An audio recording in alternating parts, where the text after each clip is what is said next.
So, Conesy, I see here that you got to play the new Dune Imperium expansion. Yeah. Without me? Yeah. I'm not sure how I feel about this. I guess there's going to be some other surprises as we sit down for board games and coffee and go over our new to us games that we played in January and December of this past year.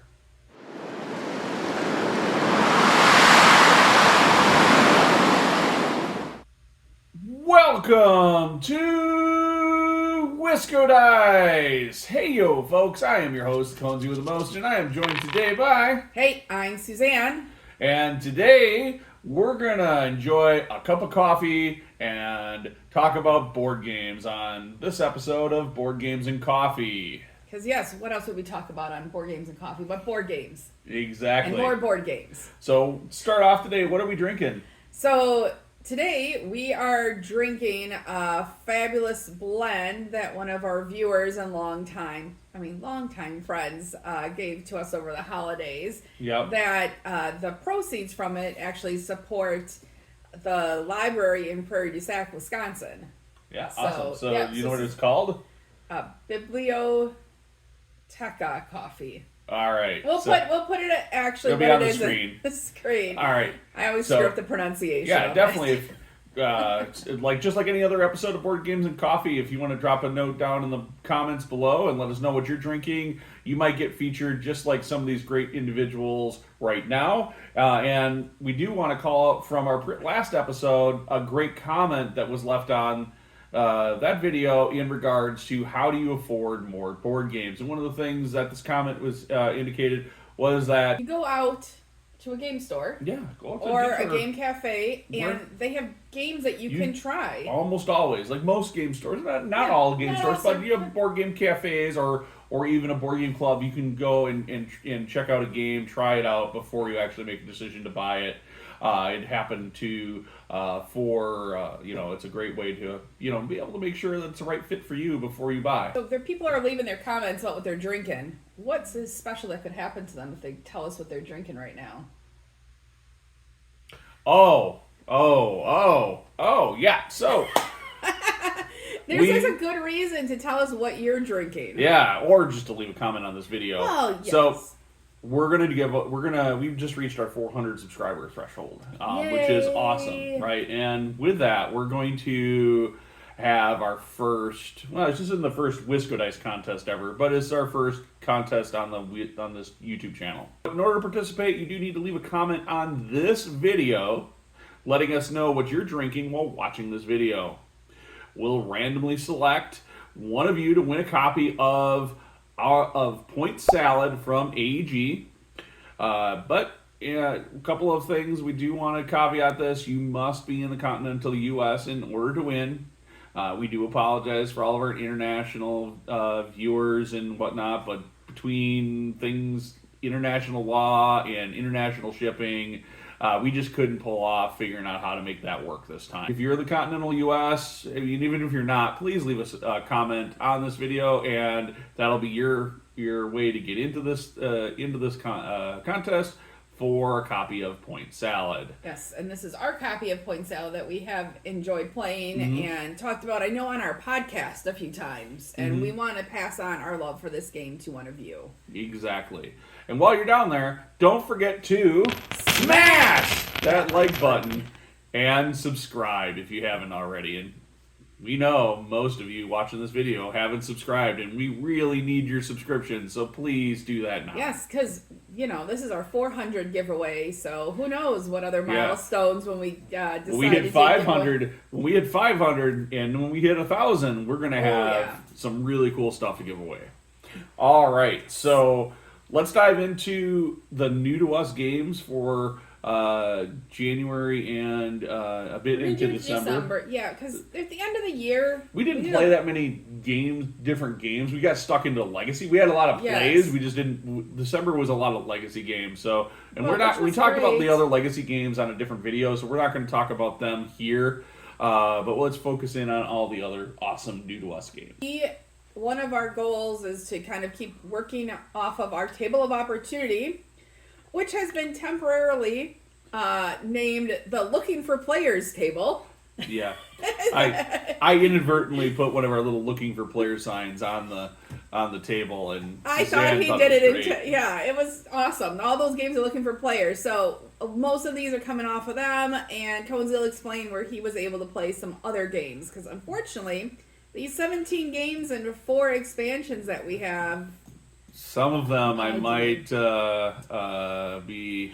Somebody might be upset that I got to play them before she did. Yep. Anyway, so we're going to start off with our first game. And this is one that I backed on Kickstarter. This is a game that we almost broke into our top games of 2023. Didn't it hit my list? Yeah, I don't believe it did. It was an honorable mention because we'd only played it. When we did that video, we had only played it once. Yes, and I backed this solely on the cuteness factor and that it was robots and engine building. But it has been a hit every time we've played it with different groups. The game is... Fine. Raising Robots by Navu Games. So yeah. Very good game. If you can't tell, I really, really enjoy this game. Yeah, I mean, it just got played this At past Arcade Friday, Night, so yeah. at Misty Mountain. So yeah, absolutely great game. Absolutely love it. All right, I'll be shorter next time. This is another game that we picked up because your daughter actually was like, "Ooh, I want to play this game," and that is Hues and Cues. Yep. Which is kind of a word association with colors, and you're kind of like trying to get closer. You're trying to target and get closer to where do you think they're closer or further from that spot on the board? It's a really neat game. It's a bit of a party game. We really enjoyed playing it with the three of us. Great. So it was good. It was a nice light family game for playing, and we would recommend it for that. It's a great game too if you're having a game day, and as people are coming in, I think they could probably pretty easily join in. And if people don't know each other so well, you're going to get talking and stuff. Icebreaker game, that's a good one. So. Moving on to number 3, a very different game than that, by Board and Dice, is called Barcelona. Yeah, Barcelona. Now, this is rapidly getting up there for, I think, a game that we both really like. Again, I think maybe, I don't remember if this made our top 5 games or not. It may have for 2023 games. We only played it once at that point. Yeah, it did not get as many plays, but we both were really high on it after the first play. It was definitely a game that didn't feel like... It felt like it wasn't so complicated that we got the full game experience out of it, but also at the same time, there was so much more to explore and try out. And I've gotten to play it a couple more times since then, and I really, really do enjoy this game a lot. Barcelona from Board and Dice, and Board and Dice is one of my favorite publishers. Yes, we almost everything. Board and Dice, I need my copy of Nucleum. I'm waiting for you to ship it. So if you're watching this, ship me my copy of Nucleum. Well, let's talk about the next one. Friends of ours. Yeah, so this is friends of the show, and one of our biggest surprises, I think it was one of my best moments of 2023 was meeting the publishers for this game, the designers, and it was completely spontaneous, and I did not expect it. And that is the Sophisticated Cerberus Games crew when they ran up and met us while we were in the the beer garden at Gen Con. Yeah. What's the name of their game? Is The Stifling Dark. So this is a one versus many game where you're playing like the person who is the bad guy is playing like a classic serial killer, supernatural, horror murderer kind of character, and the players are investigators trying to find proof of the supernatural, as well as hopefully survive or do whatever they need to do for the final goal. It's a really cool hidden movement game.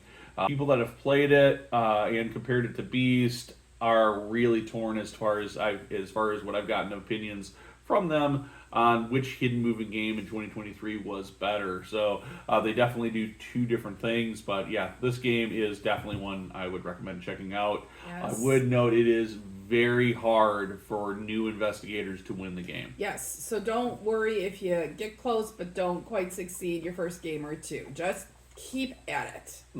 Because eventually I will win against him. apparently the developers have told us that once the investigators figure this out, it becomes very hard for the bad guy to win. Yes. So. So we're still trying to. We've played it several times, and we're still waiting for that group. All I will say, the last time I played it, it was very, very close. Exactly. All right. So number 5 is Expeditions by Stonemaier Games. This was new to you. I had actually played it before. Yes, but it's big in this list because it was new to me. Mm-hmm. I'm a big fan of Scythe. This is not an expansion to Scythe. It's a kind of like a sequel game. It's a sequel game in the. So it's same kind of iconography and some things, but it's a very different game with mechanics and everything. So definitely enjoyed that game. Yeah, it it's needs really a few good. more plays. You've only played it once. So to really figure out how I'm going to go through it and I've played it 3 or 4 times now, and I will say that this is a game that definitely plays best at 3. I definitely don't recommend playing it more than that for your first few plays, or allowing a brand new player if you're playing as player 4 or player 5 in a larger game. Yes, because player order when you start the game with newness does have an impact. Oh yeah, like my first play was 5 players, and I was very frustrated with it for much of the game. So, but all right. So what do we have for number 6? So next game up is going to be Septima from Mind Clash Games. So this is a game that came off of Justin's shelf of opportunity, and we happened to be over before the holidays at Justin's house and got a chance to play this. He was a Kickstarter backer, and yeah, this is a cool little game. It's interesting. It took a while for us to play it after we got the initial teach and understanding how to play. I think we play it faster the next time around, and I would like to get another play under my belt before I pass final judgment on it. But it's definitely a cool little game about being a witch and how you're trying to avoid the witch trials and everything. And, while also trying to help out the townsfolk and such. Mm-hmm. It's very interesting. And if you don't know who Justin is and you're watching this video, you need to check out our podcasts because he's one of the hosts on the podcasts. Yep. So. And occasionally, one of the players that joins us when we do a playthrough. Yes. All right. All right. So up next, we have a game that's been out for a bit, but we finally got it. We talked about it in another video too. It's Earth by Inside Up Games. This is one of the hottest games of 2023 as far as people talking about it, particularly early. There were a lot of comparisons between this game and Ark Nova. And also with Wingspan too, I saw comparisons at times. I am going to say that, I do want to play it again, but I was generally let down by the gameplay experience. It's a very much it was a good do your own thing. Yeah, but it was a good game. It was mechanically very good game, but there were just elements of it that it did not blow me away on the first play. I hated Terraforming Mars after my first play. I trashed that game. I didn't want to play it again. And then you played it at GameholeCon, and you were like, "Ooh, I really love it." I'm like, "Okay, I'll give it another try." And I was like, "Oh yeah, this is a really, really fun game." And now we played Terraforming Mars hopefully once or twice a year. So. And when we say play once or twice a year, we're like all the expansions and everything in it, so it takes quite a while. Yep, all the bling. But yeah, so I'll say Earth would be a great game if you were trying to introduce someone to engine building a bit too.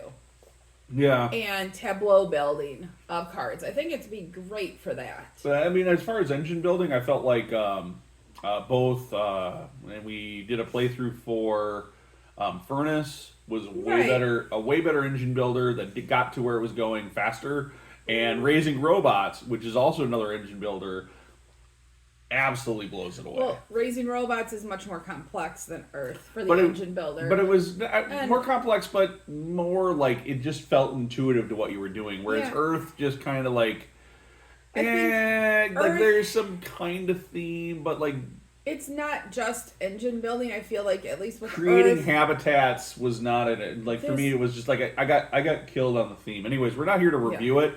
We're here to what's on the next one? Talk about all these new games. And we will argue about what's good about it later. So the next one up is Kutna Horov, the City of Silver from CGE. So we broke this out and horrifically murdered the rules the first playthrough. Yep. horrifically murdered, which is absolutely fair, and Which is why we play the game together the first time. Yep, Usually a lot of before. times. And ultimately, it was like, oh yeah, this game is really hard.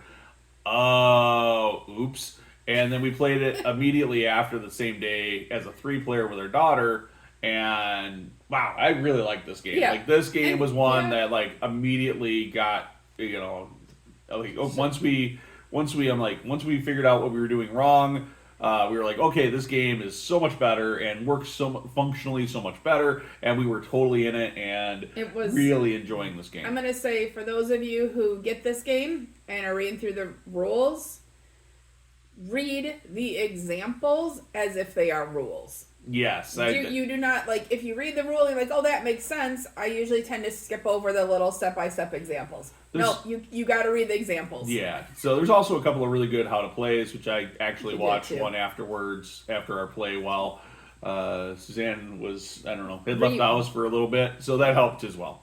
So, great yeah, game. that was Kutamura, the Celia Silver from CGE.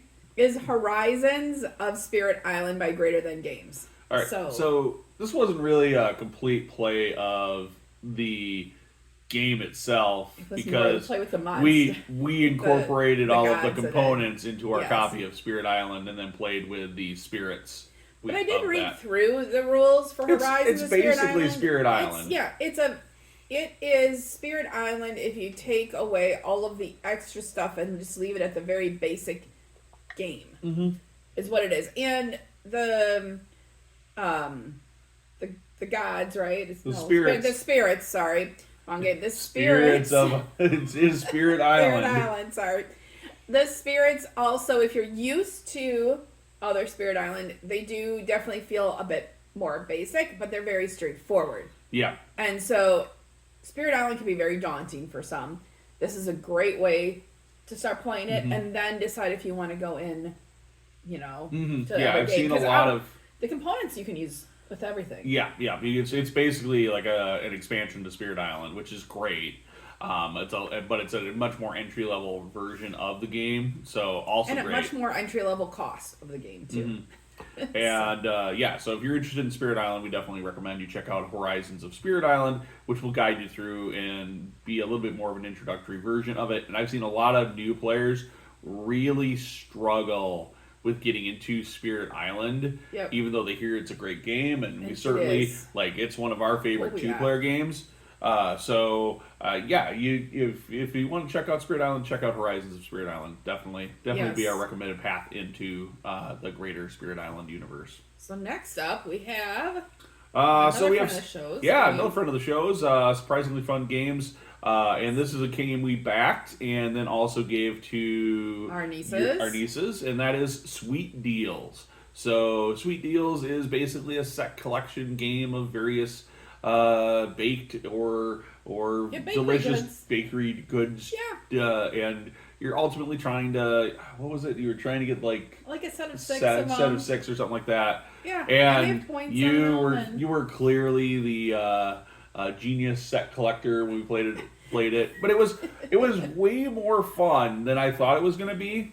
For just a basic, relatively quick set collection game. Yes. And it's colorful and This would be this is an amazingly great game for a family of say 3 or 4, or even a mother father, or I should say mother father, or a single parent with a child, or a couple of children, any family with children really. Because or without, it's a good game either way, but I can see how much fun I would have had if I was like, say, 8 or 9 years old and got to play this game and like, ooh, look at the sprinkles on this donut, or ooh, look at this cupcake, cards and everything. Yeah, like, ooh, I want to collect. I love cupcakes. I want to collect cupcakes. It's just like that wilderment of children playing this game, I think, is perfect. It's perfect for it, and it's the perfect level of complexity that we're sure our nieces will have a ton of fun with it. And I'm going to say one thing. Sean Patton, who designed this game, his games really are surprisingly fun. Like, the name of his company, it's so apt. I loved his game last year that he put out, Tin Spin. So, if you're looking for those just fun little games. Yep, absolutely. All right, what do we have next? So the next game is... I did not play this one, by the way. Yeah, this is a game that only I got a chance to play, and that is Beast from Studio Midhall. This is the other, I would say, big hidden movement game of 2023 that released. And Beast is... one player is taking on the role of a supernatural beast. And the game itself has, I think, a bit of a Nordic theme to it. I happened to play against the beast was a wolf, and I don't know if they call them investigators or hunters, and I think they call them hunters in this game. And you do feel, like, from a theme perspective, you do feel in the hunter side of things like you're hunting the beast. You're trying to chase the beast down. Now, our play, we did lose. All indications is that this is a game that oftentimes will feature the hunters actually winning the game, and it did get played, I think, twice. This was a game that got played at CabinCon that I was at, so it got played back-to-back twice that first evening, and in the second game, the beast did lose ultimately. So it is definitely a game that I think if you're into hidden movement games and you're wanting a game that maybe is a little bit friendlier to the hunters or investigators, but still also highly thematic, this is probably the game to check out. But of the two, I actually like the Stifling Dark just a touch better. But again, I've only got one play on Beast, so take that recommendation with a grain of salt. I think the theme, depending on what theme you're more into, too, would decide which game you might prefer. Yeah. It sounds like. Exactly. So next up on our list is a cooperative game. It's called Daybreak by CMYK. So this was on their Kickstarter, and this is by the same designers as Pandemic, I believe. I think it's Pandemic. I'm sorry if I'm wrong. You were the backer. I didn't know much about this game. And I bagged it just because of who had done it before. And you're trying to mitigate pollution in the world, and you're playing as one of these different countries that it has. So it's actually was a decent game. I want to play it again. I think I was more into it than Conesy was. Yeah, I think so. But I've seen other people play it at a couple different conventions and everything. I know it's been out for a bit. It took us a bit to get it to the table. Yeah.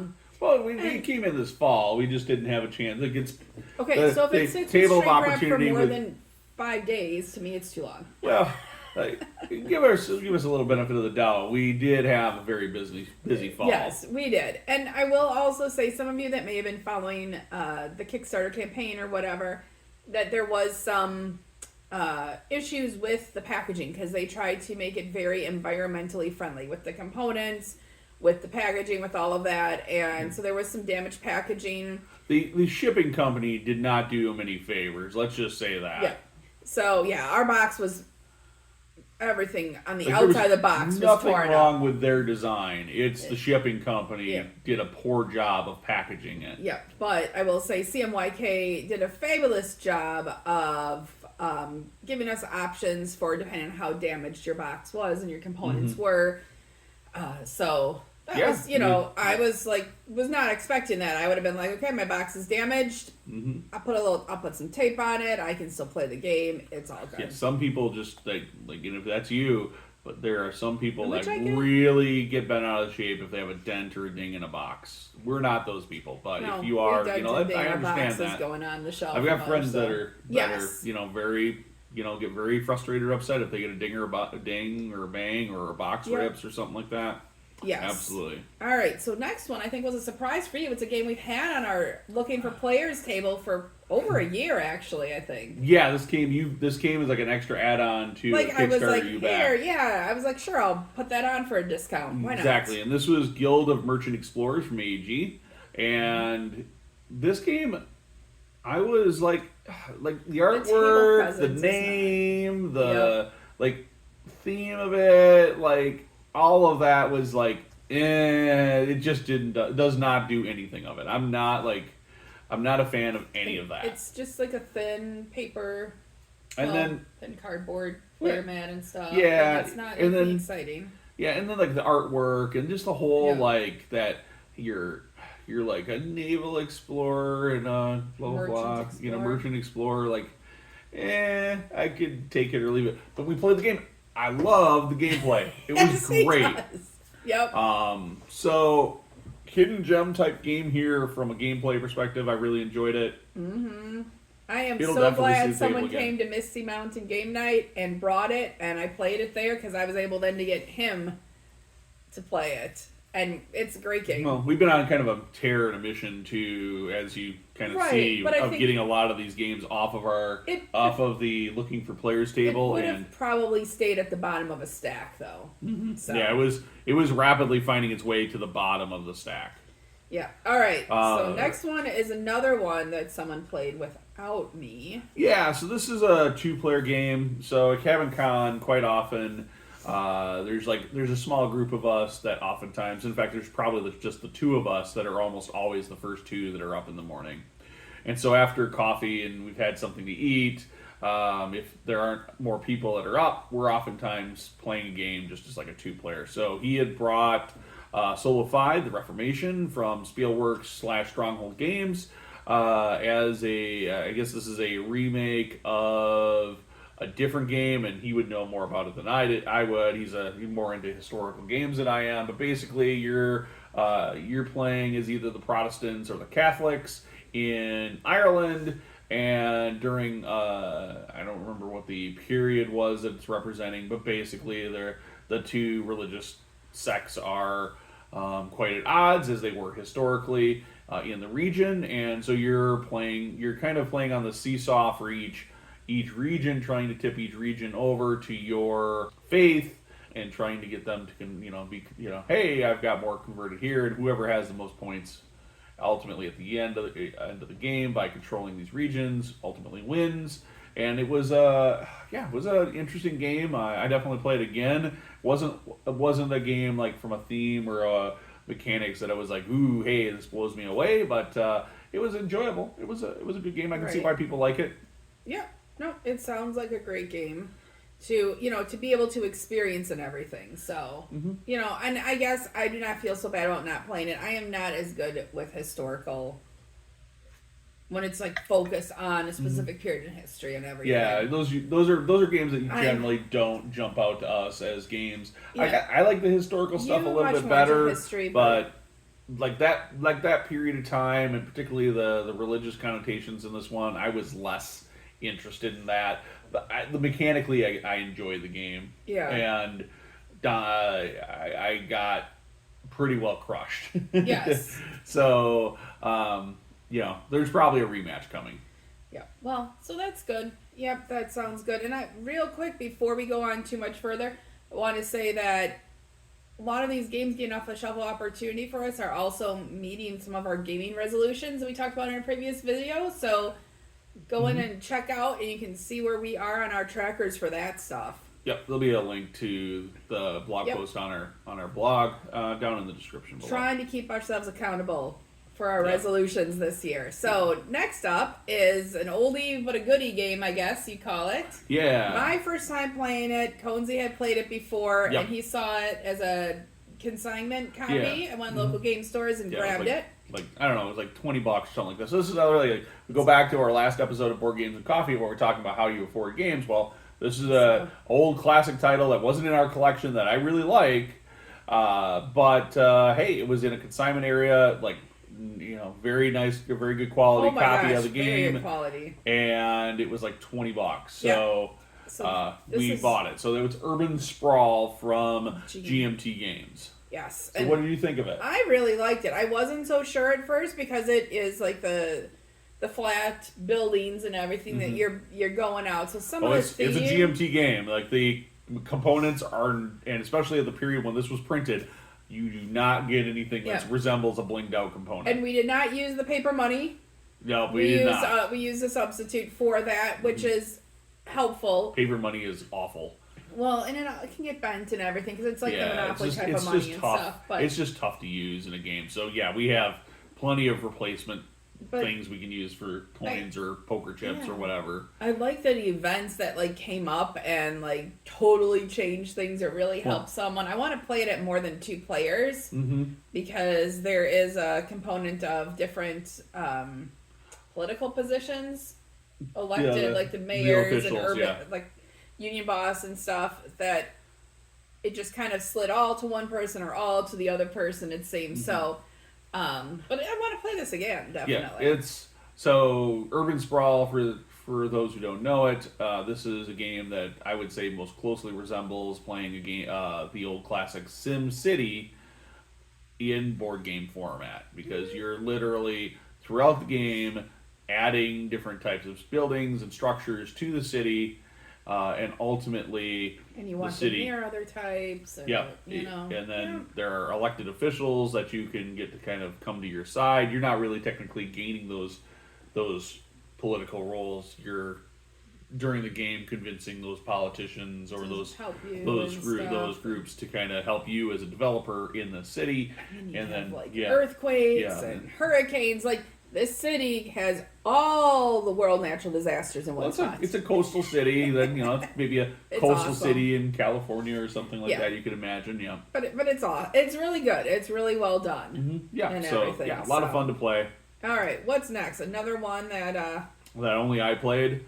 So this is Pioneer Rails from Dronda Games, which I got to play at Cabin Con as well. This is a flip and write game, which generally roll and write, flip and write are not my cup of tea. Or mine. Yeah, we have very few of them. Like, there's a couple of them we really love cartographers. Yeah. Floor plan's not bad. Floor plan's okay, although you end up usually with a house that nobody would ever live in.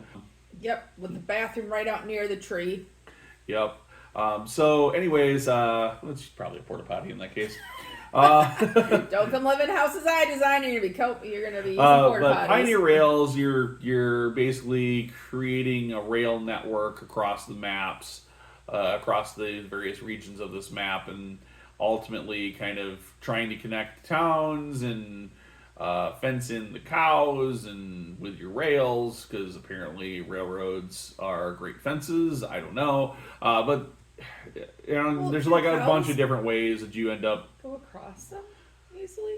Yeah, in the real world, but apparently in Pioneer Rails, a railroad is like the cow stops there because it doesn't want to get hit by a train. That's not any cow I've ever seen. But in Pioneer Rails, that apparently is a thing. So, it's a game. It's a game. I think if you're into flipping rights, it's just probably something you would really enjoy. This was another game that got brought out early in the morning. It's actually Justin's copy. I think Justin enjoyed it a lot more than He's a lot I more did, artistic or a couple than of I am. So drawing it's and really stuff. Like, and there were a couple of people that were enjoying like drawing little railroad tracks as they were drawing their tracks versus just drawing straight lines. But give me stamps. I could take it or leave it. I mean, for me. But again, if you're into rolling rights or flipping rights, this might be a really good game that you might want to check out. Sure. It's also Western themed, which I'm not a big Western themed. But it's railroads. You are. Yeah, I love railroads, but even then, I like modern railroads, more modern diesel, less steam, et cetera, et cetera. And we're not a train show, so let's go on to the next one. Yeah. All right. So the next game is Orleans from DLP Games. Again, this is a game that I got to play that you haven't. And this is a game that's on my list of that I would eventually like to play. This is an older classic game. This game was a lot of fun. I can see why a lot of people love it. I immediately liked it once we figured out how to play it. Which we watched like a how to play video, and also then went over the rules at the table a bit more. I think I did pretty well at it too. I don't remember winning it though. I don't think I won because I think the person who won had a lot more experience than there was. Like 3 of us that had limited or almost no experience with it, and then one person that clearly remembered how to play the game. And I think if you know how to play this game at any kind of level where other players don't, you're definitely going to run away with it. It's definitely a game that rewards experience with the game. All right. So those are all the new to us games. Yep. We do have a few expansions that were new to us that we got to try out. I'll go ahead and kick this off. You better start because this one I'm not super happy about. So while I was at Cabin Con, we broke out Dune Imperium, and the person who was running the game had had both of the expansions, Rise of Ix, and I can't remember what the name of the other one is. But he had never played with either expansion, so we wanted to include an expansion. So we included the Rise of Ix, which does change things slightly. And obviously, there's a new board overlay, and then there's an extra board that adds some extra stuff. We will definitely include it the next time we play it. I think it doesn't really change like the overall game. Like if you're learning it new, I think it's just easy to incorporate this stuff. Yeah, so we'll probably include it the next time. I know you do. I've been wanting to play expansions for Dune Imperium. I know, we went and bought them, and they just haven't gotten off of our looking for players table. Yes. So clearly somebody's not happy that I got to check this out without her. Because now he's going to crush me when we play I don't know. it. I did crush the table while we played this. Gosh. Like, it was not even close, like, most of the game. And I think that for the other players, and there were a couple of people who were playing this for the first time, they felt like, maybe the game was less enjoyable for them or whatnot because I dominated it as much as I did. So he shouldn't have stomped on the gas quite as hard as I did when I played this one. But I mean, you play to win, right? So right, unless you're teaching the game. Unless you did, I was not teaching. So there you go. So next up was Spirit Island Nature Incarnate expansion. So this is an expansion to the base Spirit Island game. Big expansion as far as new spirits. Oh yes! Oh my gosh! And these spirits are really unique. Like there's new some new mechanics with them. They are. I feel like the complexity for them, even the ones that said medium, were definitely with the new mechanics that they also brought to the table, a little bit more difficult than the regular mediums. I will say I feel like there might be a hair of power creep in the new spirits. Yeah, I could see because that. It definitely like Spirit Island felt because we didn't increase the difficulty of base Spirit Island. First time we play with new spirits, we just do. But it felt like it was we a bit easier. Easy. Yeah. Even then, like it was like down to like we were like maybe one or two cards away from the like a loss. Yeah, but I never felt like it but was I felt like impossible. we were in control. Like we were in control the whole time, in that particular game we were generating fear so ridiculously fast. Because my spirit generated fear. And then yours was offensive. Yeah, so maybe it was just a combination. Sometimes there's a sweet combination of spirits that just work really well together. Maybe we just landed on that, but it was a lot of fun. Like Spirit Island's always a ton of fun, and we have a ridiculous amount of Spirit Island. But we did it was nice. When we put it away, we actually we have now a box of all the spare components that have been replaced by upgraded components and whatnot. So we don't have to sort through the boxes of stuff and go, oh, we don't need this bag, we don't need this baggie, we don't need this baggie anymore. So I'll say this is one of our most upgraded component-wise games, but we do play it so much that it's been worth it for us to get all these upgraded and none of the components. upgrades that we have they're all official greater than games upgrades. Oh yeah. It's not like we've done anything to bling this game out with anything that's outside of what greater than games offers. No. And their upgrades are actually been very reasonable price wise for it. Yeah, so they're nice. They're very nice yeah. upgrades and all within the official theme and artwork and whatnot. Yep, exactly. All right. So next up is another really good expansion. What is this one? This is Distilled Cask Strength expansion. So this one, we were given a preview copy of it. We were, and we did review it as part of our review of Distilled, which you can click the link or the card up above and check that out. So Distilled is a game where you inherit a distillery and you're making various spirits over round after round.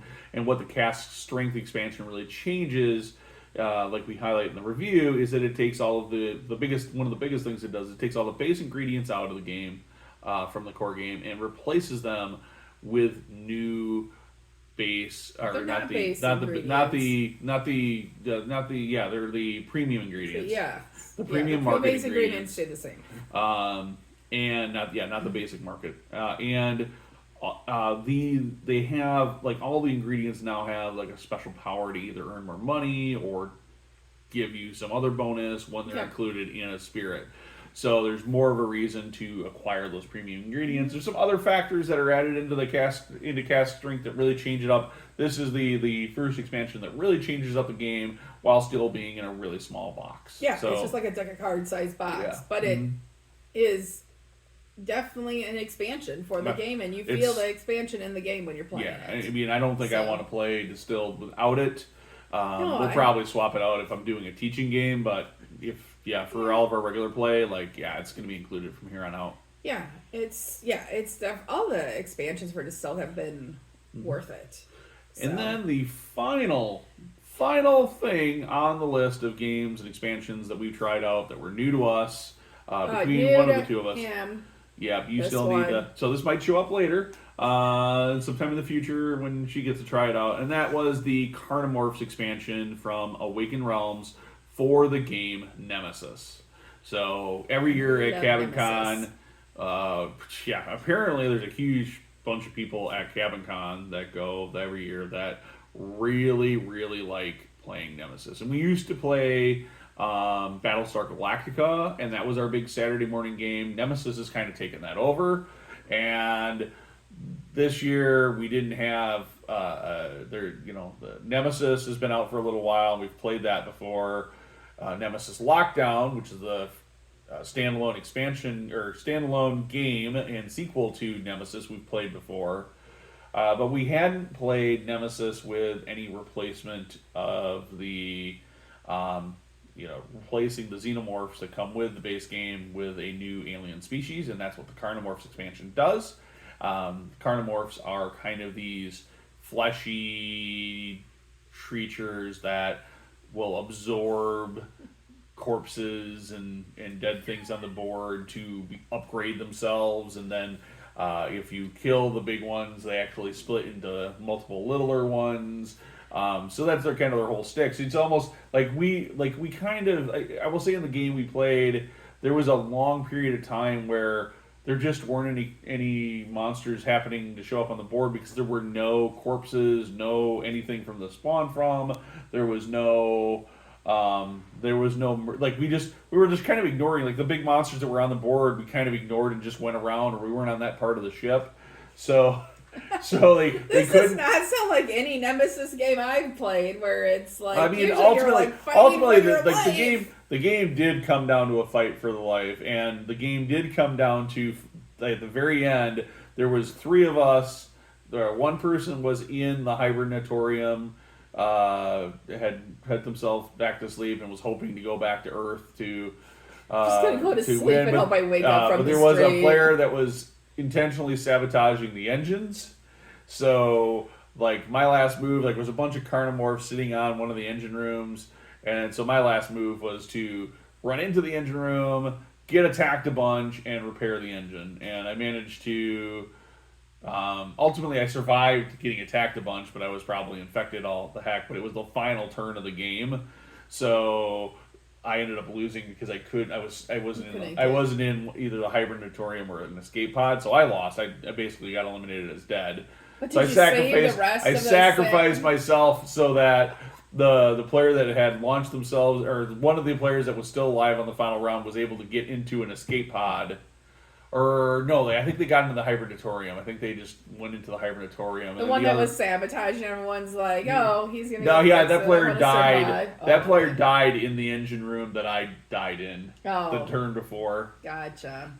We all had a really good time, and it's definitely a game that, you have to be comfortable with player elimination and pretty strong player interaction and that kind of thing. But it's such a story. The game has such a great story that always evolves around it every time you play it. You can almost see the cinematic movie play out in front of you on the tabletop. So, real highly themed game. I love Nemesis, and I guess that's why we have probably a pretty strong group of players that want to always play in that Saturday morning Nemesis at Cabin Con. So we'll probably get Nemesis to the table for it's a longer game, so we'll probably get it to the table here on a weekend or something with a smaller group that we have here at the house. That is probably okay sometime with this year. dying.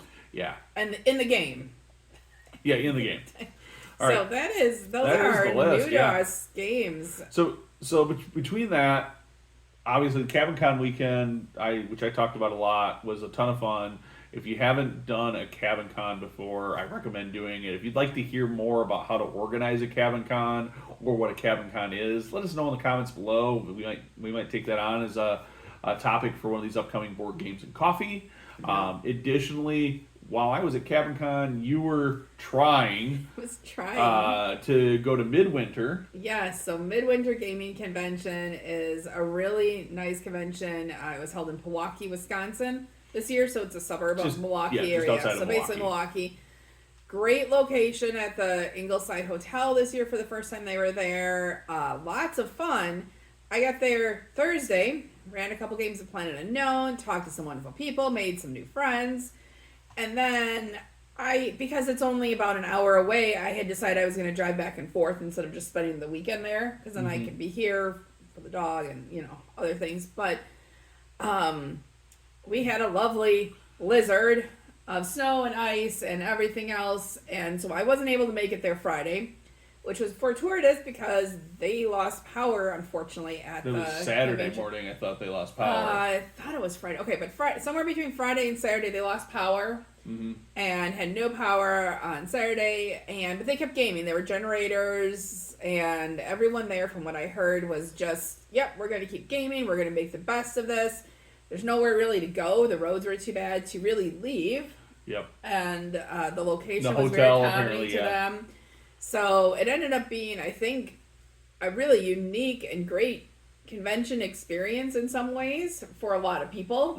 For like what a gaming convention can be when everyone just has a very positive outlook and, hey, we're going to make the best of it. So I'm looking forward to going next year. I'm not looking forward and to I get to go next year. If the power goes out next year, we'll deal with it. But yes, Conesy will be able to come with me next year, so I would also maybe be a little bit braver driving if the weather is not the best. I just didn't want to be stuck on the side of a road with no other cars coming by myself. Well, we may stay over for at least a night or two. Which is what I should have done, but lesson learned. So, we're looking forward to next year. Great. It'll work out better. They announce their dates and whatnot, and we will be back with more members of Whiskey Dice, at least double because of me. I'll be able to go. Yeah, and I'll say if you are in the Milwaukee-ish area, like where it's not too far for you to get there, it's definitely a convention worth checking out. Oh yeah, it's a blast. Oh my gosh, yes. I absolutely loved. I went to Midwinter 2 years ago. I absolutely had a great blast when they were at their old location. I definitely want to check out Midwinter at their new location, at this new venue, and it was one of the more relaxed conventions. Yeah, it was relaxed. It was relaxed organized at the so well, and just really well organized. Really, and really you did awesome with the organization. Really well. Everybody is super into playing games and sharing their knowledge of games and their passion of games with people. So yes. Yep. So also, if you've never been to a gaming convention, it's a great one to start at. Yeah, absolutely. Too, because I had a couple people that played at my tables that had never been to a gaming convention before, and they asked questions, and everyone there was so willing to help and explain. Yeah, we were a big fan of Midwinter, so we like game conventions too. Yeah, and game conventions, which we have. Con of the North will be in Minneapolis in February 16th through the 18th, I believe. Just a couple weeks. We'll be there. The plan is, assuming weather doesn't derail things, because it's always a factor up here in the great northern climes of northern central U.S. is. We'll be there Friday and Saturday. We'll be bringing games with us to play and meet people. And Our plan is to pretty much just camp out in the open gaming area. So that's what the plan is now. We're not signed up to run any games. We're signed up to do anything. I plan on spending some time, obviously, in the vendor hall, meeting folks and checking out what's cool in the vendor hall. But ultimately, our goal is to play a ton of games in open gaming. So if you're going to be at Con of the North and want to swing by and say hi, hopefully some swag to give away, and of course, we'll be happy to play a game with you. We'd love to play a game with you. Yeah, absolutely. Hey there, it's Conesy. Thank you so much for watching. We put out videos weekly here at Wisco Dice. Check out our channel for more great videos, and don't forget to subscribe. We also have more great content on our website at wiscodice.com. Of course, we do this all for you, the viewers. So please like the video if you enjoyed it, and thanks for watching.